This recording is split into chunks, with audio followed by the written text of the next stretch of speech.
attack this morning because I ordered it for overnight because I didn't. I was like, shoot, I need this every week. I forget to figure this issue out, and so I finally just ordered them overnight. But I wake up and it's like Amazon says your package has arrived, and I look at I'm like squinting my eyes awake to look at the photo, and I'm like, there's no way in hell that's at my building. There's no way in hell it made it to us. So, but we recognize the blue stripe. It looks like the stripe on the side of the car wash next door. I'm like, ah, shit. So it's over at the car wash. So I get up, put my clothes on, grab my phone, and I just start. I walk next door and I see the wall with the stripe, but I don't. There was like a closet of some sort, like a utility or a tool closet, and I'm like, okay, it's right there.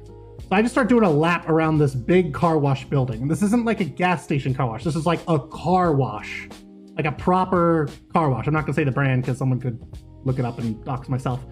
But I go all the way around and I find the exact spot in the photo where it would be. Like I find the exact right place, and it's, lo and behold, it's not there.